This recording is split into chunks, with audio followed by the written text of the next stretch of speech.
말씀은 사도행전 13장 말씀입니다. 13장 42절부터 52절까지입니다. 신약 성경 211페이지에 있습니다. 211페이지 사도행전 13장 42절부터 52절까지를 한 절씩 서로 교독하도록 하겠습니다. 제가 먼저 42절 말씀을 읽습니다. 그들이 나갈새 사람들이 청하되 다음 안식일에도 이 말씀을 하라 하더라.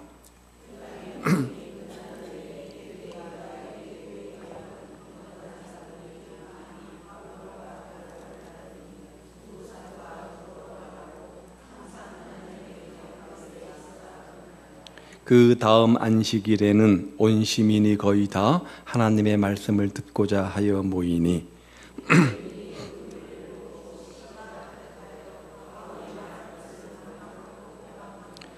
바울과 바나바가 담대히 말하여 이르되 하나님의 말씀을 마땅히 먼저 너희에게 전할 것이로되 너희가 그것을 버리고 영생을 얻기에 합당하지 않은 자로 자처하기로 우리가 이방인에게로 향하노라.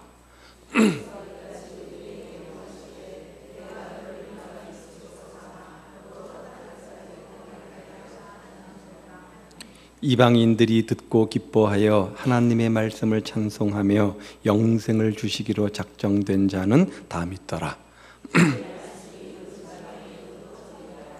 이에 유대인들이 경건한 기부인들과 그 신의 유력자들을 선동하여 바울과 바나바를 박해하게 하여 그 지역에서 쫓아내니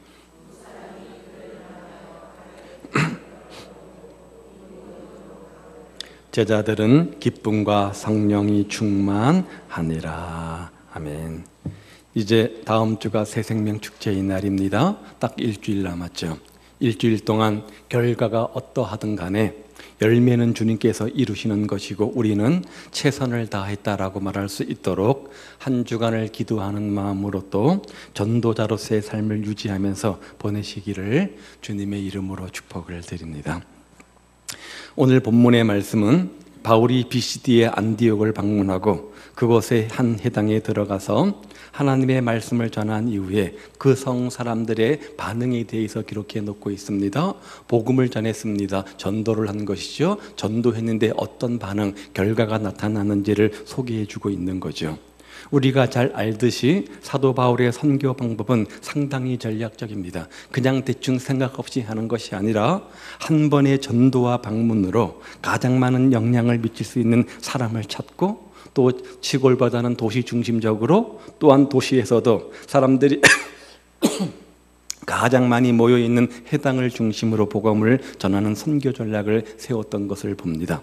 바울은 이들이 드리는 예배를 참석하였고 하나님의 말씀을 전하게 되옵니다. 당시에는 누구나 다 앞에 나와서 받은 은혜를 나누는 그런 시간들이 있었기 때문에 그런 기회를 얻어서 복음 전도할 시간을 가졌던 거죠.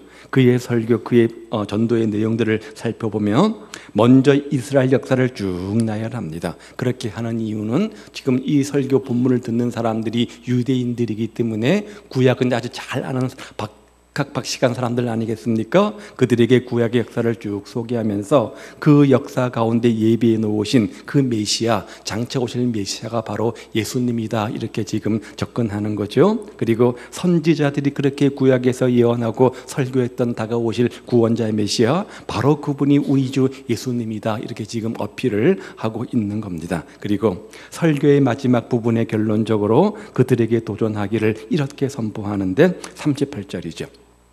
그러므로 형제들아 너희가 알 것은 이 사람 예수 그리스도를 힘입어 죄사함을 너희에게 전하는 이것이며 또 모세의 율법으로 너희가 의롭다 하심을 얻지 못하던 모든 일에서 이 사람 예수님을 힘입어 믿는 자마다 의롭다 하심을 얻는 이것이니라. 이렇게 결론적으로 설교 내용을 맺습니다. 즉 회개함으로 예수님을 영접해서 하나님의 자녀, 하나님의 권속이 될 것을 지금 강하게 증거하고 있는 것이죠. 이 메시지를 듣고 오늘 본문에 보면 그들의 반응을 기록해 놓고 있지 않습니까? 하나님의 성령의 역사로 유대교와 유대교에 들어온 사람들이 많이 예수님을 믿게 되었다, 이렇게 말합니다. 그리고 바울과 바나바를 따르게 되어지는데 그 본문이 43절에 있습니다. 보십시오. 해당의 모임이 끝난 이후에, 지금 사도 바울이 복음 전도한 이후죠. 유대인과 유대교에 입교한 경건한 사람들이 많이 바울과 바나바를 따르니 두 사도가 더불어 말하고 항상 하나님의 은혜 가운데 있으라 권하니라. 많은 유대인과 또 유대교에 입교한 경건한 사람들이 바울과 바나바의 설교, 전도죠. 전도 복음을 듣고 구원을 받아서 그들을 따랐다, 이렇게 이야기합니다. 이렇게 따르는 무리가 생겨나고 그 무리들이 바울과 바나바에게 부탁하기를 42절 말씀에 보니까 그들이 나갈 새 사람들이 청하되 다음 안식일에도 이 말씀을 하라 하더라. 다시 한번 그 복음을 들려줄 것을 강력하게 권면하고 있는 것을 보게 되어집니다. 다음 안식일에 오늘 전해했던 예수님에 대한 복음을 다시 전해달라, 이렇게 지금 부탁을 하고 있는 거죠. 그리고 그 부탁대로 44절 말씀해 보십시오. 그 다음날 안식일에는 온 시민이 거의 다 하나님의 말씀을 듣고자 하여 모이니, 이렇게 되어져 있습니다. 저는 이 구절을 읽을 때마다 가슴이 두근두근합니다. 전혀 복음이 들어가 있지 않는 그곳에서 바울과 바나바가 갔습니다. 힘차게 복음을 전했습니다. 그리고 그 복음을 통해서 하나님께서 사람들을 구원시키셨습니다. 얼마 동안요? 일주일 동안입니다. 일주일 동안. 다음 주 안식일이니까 일주일이잖아요. 그 일주일 동안 이들이 얼마나 열심히 복음을 전했는지, 먼저 사도 바울의 복음을 듣고 구원받은 이 사람들이 얼마나 열심히 복음을 전하고 초대를 했으면 그 다음 주 안식일에 뭐라고요? 온 시민이 거의 다 하나님의 말씀을 듣고자 하여 모였다, 이렇게 말씀하고 있지 않습니까? 얼마나 흥분되는 내용입니까? 이들이 신앙생활이 깊은 것도 아닙니다. 불과 일주일 전에 먼저 예수님을 만났습니다. 그 뜨거운 감격을 가지고 일주일 동안 열심히 사람들을 초대해서 모았습니다. 또다시 복음을 전했습니다. 그런데 그 결과가 온 시민이 거의 다 하나님을 만났다, 이렇게 말합니다. 이런 장면이 벌어지는 것을 보면서 바울과 바나바도 굉장히 흥분했을 것입니다. 그리고 무엇보다도 정말 기뻐하실 분 한 분, 누굴까요? 하나님 아니겠습니까? 우리 주님의 얼굴에 환한 웃음이 벅차게 띄어졌을 겁니다. 그런데 복음이 선포되어지는 곳에 이렇게 복음을 환영하며 받아들이는 사람들이 있는가 하면, 또한 45절 이하의 말씀에 보니까 복음을 반대하는 사람들이 항상 있기 마련이죠. 밝음이 있으면 어둠이 있는 것처럼 항상 대비되는 것들이 있습니다. 많은 사람들이 예수님을 영접하고 말씀을 듣고 예배 드리는 것을 보고 그 말씀에 동의하지 않는 유대인들의 마음속에 시기의 마음이 생깁니다. 질투의 마음이 생깁니다. 그리고 선포된 말씀을 비방하고 반박해서 사람들의 마음들을 충동해서 어떻게 했다고요? 말씀을 전했던 제자들을 핍박하고 결국에는 그 성에서 쫓아내는 일을 하게 되어지죠. 그런데 마지막 52절 말씀에 보니까 그럼에도 불구하고 제자들은 기쁨과 성령이 충만하니라, 이렇게 본문은 마무리가 됩니다. 그들이 복음을 전했습니다. 열심히 전했습니다. 그런데 핍박이 있었습니다. 반박이 있었습니다. 그래서 쫓겨나지만 그들 마음속에는 신령한 기쁨이 충만한 것이고 성령의 충만한 은혜가 넘쳤던 거죠. 그러면서 하나님께서 인도하시는 또 다른 지역으로 떠나게 되는 것을 보게 되는데, 자, 이것이 오늘 본문의 말씀이요, 본문의 내용입니다. 우리는 이런 본문 말씀 가운데 처음 복음을 받아들이고 일주일 동안 열심히 복음을 전했던 그 사람들의 모습 속에서 복음 전도에 대한 뜨거운 열정, 열심을 생각해 보게 되어지고, 또한 핍박 가운데 복음을 전했던 바울과 바나바의 입장에서 복음 전도자의 자세에 대해서 생각과 또 교훈을 받게 되어집니다. 그렇다면 오늘 본문이 우리에게 교훈하는 것이 무엇입니까? 전도하되 복음을 증거하되 어떤 삶의 자세를 가지라는 겁니까? 첫 번째는 42절과 43절 말씀에 보니까 항상 하나님의 은혜 가운데 있어야 된다는 거죠. 보십시오. 해당의 모임이 끝난 이후에 유대인과 유대교에 입교한 경건한 사람들이 많이 바울과 바울을 따르죠. 두 사도가 더불어 말하고 뭐라고요? 항상 하나님의 은혜 가운데 있으라 권하니라. 먼저 처음 복음을 받아들였던 사람들, 그들이 예수님을 영접하고 바울과 바나바를 따르게 되었습니다. 그런데 바울과 바나바는 그렇게 자신들을 따르는 사람들에게 한 가지 권면을 하고 권고를 합니다. 뭐라고요? 항상 하나님의 은혜 가운데 있으라. 항상 하나님의 은혜 가운데 있으라. 여기 은혜 가운데 있으라, 이 말의 의미가 무엇입니까? 구원받은 것에 대한 깊은 감사와 감격이 우리 마음속에 넘쳐나는 상태를 말하는 거죠. 구원의 첫사랑의 감격이 늘 새롭게 다가오는 삶, 늘 구원의 첫사랑으로 뜨거운 열정과 열심으로 살아가는 삶, 바로 이것이 은혜 가운데 거하는 삶 아니겠습니까? 우리가 구원받았습니다. 구원받고 난 다음에 느끼는 것이 참 많습니다. 이전에는 느끼지 못했는데, 그전에는 깨닫지 못했는데, 이 땅에 태어난 것 자체가 하나님의 은혜였던 것들을 구원받고 하나님의 자녀가 되어지고 하나님의 섭리를 생각하면 느끼게 되어져 있습니다.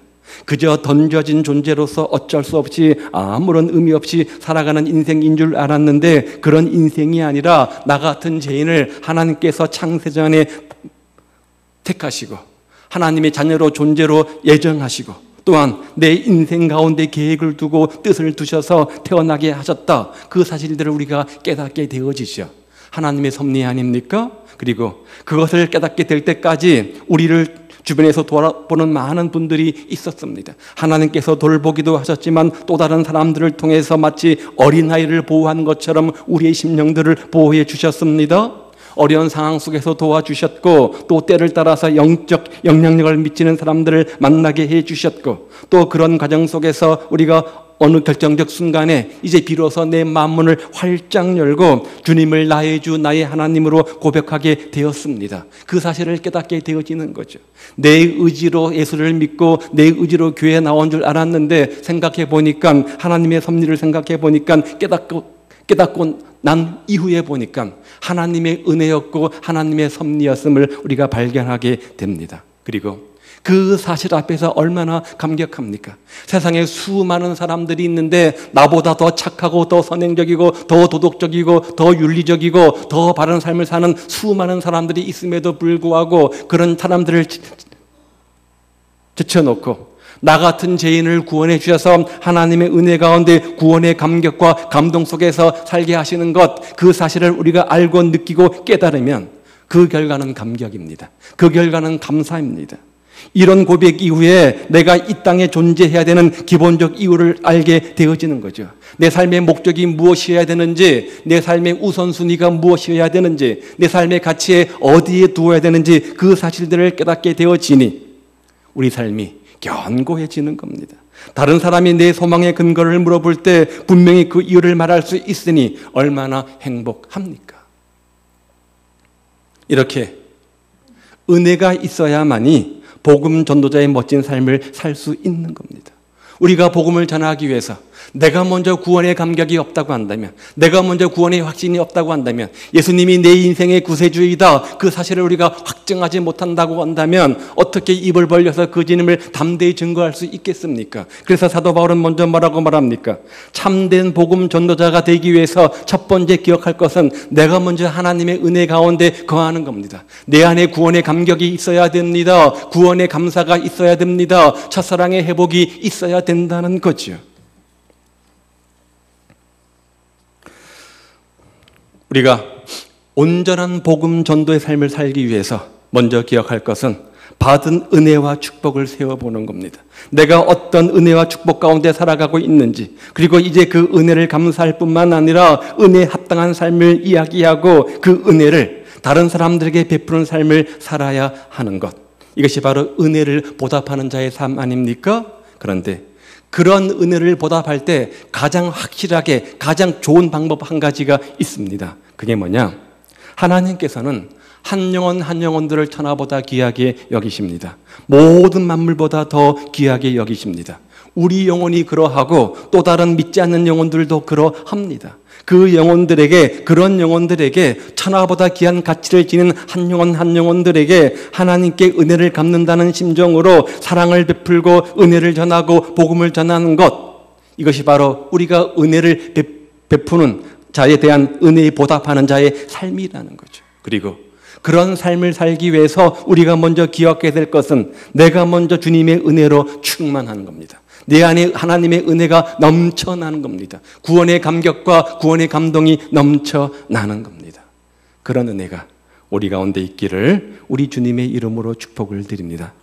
내 마음속에 확신이 있으면 누가 막 말려도 나는 담대히 증거하게 됩니다. 이것이 진리다, 이것이 100% 맞는 것이다, 그런 확신이 생기면 아무도 못 뜯어 말립니다. 담대히 증거하게 되어져 있습니다. 두 번째는요, 44절 이하의 말씀에 보니까 반대와 비방을 두려워하지 말라는 거예요. 45절 말씀을 보십시오. 유대인들이 그 무리를 보고 시기가 가득하여 어떻게 했다고요? 반박하고 비방하거늘. 반박하고 비방했다. 자, 그럼에도 불구하고 시기가 있었습니다. 질투가 있었습니다. 그래서 반박하고 비방하고 환난이 있었습니다. 핍박이 있었습니다. 그럼에도 불구하고 사도들은 용기를 잃지 않고 담대함으로 포기하지 않고 끝까지 복음을 전했노라고 오늘 본문이 우리에게 교훈하죠. 아니, 사도행전 5장 41절 말씀해 보십시오. 사도들이 그 이름을 위하여 능력받는 일에 합당한 자로 여기심을 기뻐하면서, 능력받는 것을 오히려 기뻐했다, 이렇게 말합니다. 주눅 들고 위축된 것이 아니라 오히려 당연한 것처럼 여기면서 오히려 기뻐했다. 주를 위하여 핍박받는 자가 복이 있나니, 을을 위하여 핍박받는 자가 복이 있나니, 그 말씀처럼 주를 위해서 받는 핍박을 인하여 오히려 기뻐했다, 이렇게 말해요. 그래서 그들이 날마다 성전에 있든지 집에 있든지 예수는 그리스도라 가르치기와 전도하기를 쉬지 아니했노라, 이렇게 말씀하고 있지요. 자, 복음을 증거하다 보니까 핍박이 왔습니다. 환난이 왔습니다. 박해가 왔습니다. 지금 시대와 달라서 당시에는 그런 시대였습니다. 지금은 누가 복음을 증거한다고 해서 전도를 열심히 한다고 해서 핍박하거나 환난을 당하지는 않지만 그 당시에는 그랬습니다. 그런데 그들이 오히려 박해를 받고 채찍을 맞으면 맞을수록 고난 가운데서도 자신이 고난받는 자로 당연히 여기고 기뻐했다, 이렇게 말씀하고 있는 거죠. 그러니까 그런 사람들이 선포하는 복음이 능력이 있습니까, 없습니까? 당연히 있는 거죠. 목숨 걸고 증거하는데 능력이 나타나지 않겠습니까? 우리가 복음을 전하기 위해서는 때로 희생이 동반할 수 있다는 거예요. 복음을 감당하기 위한 희생과 값을 우리가 지불해야 된다는 겁니다. 그리고 그 희생과 우리가 그 고난을 두려워할 이유가 없다는 거죠. 그냥 되는 것은 아무것도 없습니다. 어쩌다 우연히 저절로 되어지는 것 같지만 그렇지 않습니다. 누군가의 수고와 누군가의 헌신이 있었습니다. 보십시오. 한 아기가 태어나기 위해서도 그 어머니가 얼마나 많은 고통과 희생을 겪습니까? 10달 동안의 불편함과 어머니 뼛속에 있는 모든 영양분까지 다 아이에게 주는 그런 희생과 헌신이 동반되는 겁니다. 그것을 감수해야만 합니다. 그리고 태어날 때 그 해산의 고통, 얼마나 대단한 거예요. 그 해산의 고통을 겪고서야 비로소 한 아이가 태어나는 것처럼, 한 생명이 우리에게 주어지는 것처럼 영적인 아이가 태어날 때도 마찬가지라는 거죠. 아주 쉽게 태어나는 것은 없습니다. 설사 쉽게 태어난다고 할지라도 그 이전에 하나님과 그 영혼을 붙들고 임신했던 기간이 반드시 있습니다. 그런데 우리 모두는 신령한 임신부들이라는 거죠. 하나님께서 우리에게 한 영혼을 보여주시고 그 영혼을 위해서 기도하는 순간부터 우리는 그 영혼을 태신자로 품은 겁니다. 그 사람이 한 사람이든 그 사람이 두 사람이든 세 사람이든 내 쌍둥이든 간에 우리는 영적 임산부가 되어서 그들을 내 마음속에 품고 기도와 사랑으로 품고 열심히 기도하는 영적 임산부가 되었습니다. 그리고 그들의 영혼 구원을 위해서 어머니가 자신의 뼛속에 있는 모든 것을 내어주는 것처럼 다 내어주는 헌신, 섬김, 희생이 반드시 동반되게 되어 있습니다. 여러분 그렇잖아요. 여러분이 한 사람 한 사람 이 교회에 데려오기 위해서 복음 전도하기 위해서 얼마나 많은 수고와 희생과 헌신을 치릅니까? 그냥 되는 것은 없습니다. 발로 차더라도 오히려 그것으로 인해서 기뻐하는데 그 이유가 뭡니까? 내 안에 생명이 있기 때문이잖아요. 발로 찬다는 것, 그것은 내 안에 생명이 있음을 보여주는 것 아닙니까? 그것처럼 우리가 우리를 어렵게 할 때마다 아, 구원받을 때가 됐구나 그렇게 믿고 더 섬기고 더 사랑하고 더 끌어안고 할 때 그때 비로소 한 영혼이 태어나는 겁니다. 전도를 하다 보면 반드시 우리의 수고와 헌신과 희생이 동반되는 것을 느낍니다. 그리고 얼마나 전도하기 어려워요.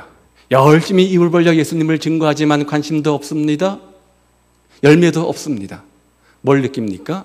아, 이렇게 예수 믿고 구원받는 것이 이렇게 힘든 기적이구나. 그런데 내가 그런 은혜 가운데 구원받았으니 얼마나 큰 기적인고 깨닫게 되어지는 거죠.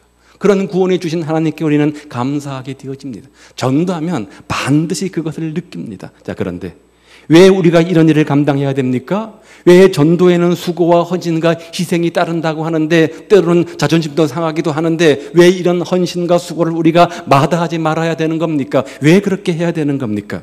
그것은 주님께서 우리를 위해서 그렇게 하셨기 때문입니다. 나 한 영혼의 구원을 위해서 주님께서 그런 헌신과 희생을 감수하셨기 때문 아닙니까? 주님께서 나를 탄생시키기 위해서 그런 해산의 고통을 먼저 치르셨기 때문입니다. 어떻게 해요? 죽음으로 십자가에서 해산의 고통을 치르시고 우리를 태어나게 하신 거잖아요. 주님께서 먼저 그렇게 고통당하셨기 때문에 우리가 이제 그 주님의 사랑과 은혜에 감격해서 그런 희생과 그런 헌신과 그런 고난과 어려움을 감수하면서 영혼들에게 복음을 전하는 데 최선을 다해야 하는 겁니다. 우리는 전도를 이야기하며 모일 때마다 눈물로 기도합니다. 아버지 부흥을 주옵소서. 이 예배하는 이 자리가 예배하는 사랑하는 주의 권속들로 가득 차게 하옵소서. 늘 그렇게 기도는 합니다. 그런데 구체적으로 내 주변에 있는 사람들을 어떻게 전도할 것인가, 어떻게 섬길 것인가 하는 생각은 없습니다. 구체적으로 하나님께서 나를 어떤 현장 가운데 보내셨는지 그 삶의 현장 속에서 이것을 통해서 내가 어떻게 구체적으로 희생을 감수하면서까지 그들에게 복음을 증거하고 초대할 것인가, 그런 구체적 희생 전략이 필요하다는 거죠. 우리가 복음을 증거하고 초대할 때 늘 우리를 막는 장애물, 두려움이 있습니다. 바로 두려움입니다. 또 한 가지는 거절입니다. 내가 이렇게 입을 벌려 아주 담대하게 용기를 내서 내 딴에는 용기를 내서 내가 초대했는데 복음을 소개했는데 단번에 거절해버리면 어떡하지? 또 나를 이상한 사람 취급하고 광신자로 취급하면 어떡하지? 그런 근심과 걱정과 두려움이 우리 가운데 있습니다. 그런데 실제적으로 그런 두려움은 현실이 아니라 진짜가 아니라 진실이 아니라 사단의 거짓말이라는 거예요. 사단의 전략이라는 거예요. 어느 선교학자가 이것이 사단의 전략이라는 것을 증명하기 위해서 표본 조사를 했습니다. 전도 초청을 받은 사람들, 아직 예수를 믿지 않는 사람들이죠. 그 사람들을 대상으로 표본 조사를 한 겁니다. 예의 있는 방법으로 복음을 소개하거나 대화를 나눌 때, 영적인 방법으로 이끌어갈 때 어떠했는지 설문조사를 했습니다. 누군가가 당신에게 교회에 가자, 예수 믿자 이렇게 소개했는데 그런 얘기를 들었을 때 어떤 마음이 들었느냐, 이렇게 이제 표본조사를 한 겁니다. 그런데 놀라운 결과가 나왔어요. 혐오스럽다, 싫다, 다시는 이 사람과 가까이 하지 않겠다, 다시 이 사람을 안 만나겠다, 이렇게 혐오스러운 응답을 한 사람은 불과 2%밖에 되지 않았습니다. 나머지 98%는 이 사람이 나에게 말하는 건 내가 동의하지 못하지만 그래도 감사하다, 그런 반응이었습니다. 왜냐하면 요즘 얼마나 바쁩니까? 자기 삶이 바빠서 눈이 뻘게 살아가는 이런 세대 가운데 그래도 나를 생각하고 나를 위해서 영적으로 기도해 준다고 하고 그나마 나를 위해서 기도하면서 나에게 관심을 보여주는 것, 큰 감사의 이유였던 거죠. 더 나가서 나를 구원하기 위해서 물질도 쓰고 헌신도 하고 시간도 드리는 그런 모습을 보면서 비록 내가 그 사람이, 그렇게 전도하는 사람이 말하는 영적 진리에 대해서 잘 알아듣지 못하고 비록 동의하지 못한다고 할지라도, 또 내가 입을 벌려서 감사하다 그런 말을 못한다고 할지라도 내 속마음은 아, 정말 감사하다, 정말 고맙다, 정말 기쁘다, 이런 마음이었다는 거예요. 따라서 우리가 어떤 전도에 대해서 안 좋은 경험이 있다든지 혹시 핍박을 받은 경험이 있다든지 해서 그 경험 때문에 해보지도 않고 안 된다, 안 될 것이다, 그런 부정적 생각을 가져서는 안 된다는 거죠. 한번 도전해 보시기를 바랍니다.